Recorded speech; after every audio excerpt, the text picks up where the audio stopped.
3 5-ാം ദിനം 100 കോടിയിലേക്ക്. ഇത് പറയുമ്പോൾ കമന്റ് ബോക്സിൽ എല്ലാവരും അയ്യോ ഇത് ഫേക്ക് കളക്ഷൻ, തല്ലിപ്പൊളി പടം. ഈ സിനിമ പ്രൊഡ്യൂസർ ഇട്ടേക്കുന്നത് മാത്രം. ഇപ്പം പണ്ടത്തെ കൂട്ട് കള്ള കളക്ഷൻ ഒന്നും എഴുതാൻ പറ്റത്തില്ല. ആരുടെയായാലും മമ്മൂട്ടിയായാലും മോഹൻലാലായാലും ഏത് സിനിമയായാലും. കാരണം പ്രൊഡ്യൂസർമാരൊരു കളക്ഷൻ ഇടും, ട്രാക്കേഴ്സ് കൊച്ചു പിള്ളേർ പോലുള്ള ട്രാക്കേഴ്സ് നല്ല കൃത്യമായിട്ട് ട്രാക്ക് ചെയ്തേക്കുന്ന കളക്ഷനാണ്.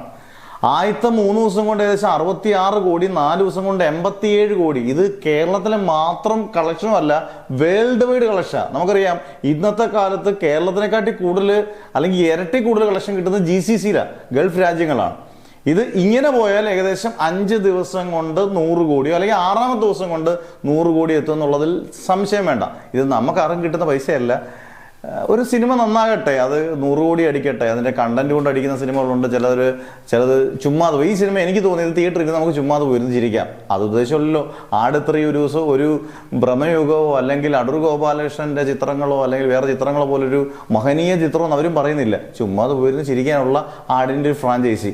അങ്ങനെ കാണുമ്പോൾ ഈ സിനിമയ്ക്ക് ശരിക്കും ആൾ കയറുന്നുണ്ട്. എല്ലാവർക്കും ഒന്ന് എൻജോയ് ചെയ്യാനുള്ള കുറേ നാളിന് ശേഷം ഒരു കളർഫുൾ ആയിട്ടൊരു എൻജോയ് ചെയ്യുന്നൊരു ചിത്രം വന്നു. പ്രത്യേകിച്ച് ആ ക്യാരക്ടേഴ്സ് എല്ലാം ഗംഭീര ക്യാരക്ടേഴ്സാണ്. കുട്ടികളുടെ മനസ്സിൽ നന്നായിട്ട് പതിഞ്ഞേക്കുന്ന ക്യാരക്ടേഴ്സാണ്, ജയസൂര്യയുടെ ഉൾപ്പെടെ എല്ലാവരുടെയും.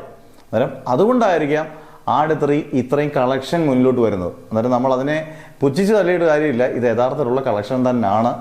അന്നേരം അവർ പ്രൊഡ്യൂസർമാരും കൃത്യമായിട്ട് എടുത്തുണ്ട്. അന്നേരം 6-ാം ദിവസം അല്ലെങ്കിൽ 5-ാം ദിവസം 100 കോടി നേടുമ്പോൾ ജയസൂര്യക്ക് 100 കോടി കിട്ടുന്ന ആദ്യത്തെ ചിത്രവുമായി മാറുകയാണ് ആട് 3. ചില്ലറ കാര്യമല്ല. അന്നേരം അങ്ങോട്ട് പോട്ടെ. വെക്കേഷൻ കൂടെ ഒക്കെ വരുമ്പോഴത്തേനും ഒരു 150 കോടിയൊക്കെ കളക്ഷൻ കിട്ടാനുള്ള സാധ്യത വളരെ കൂടുതലാണ്.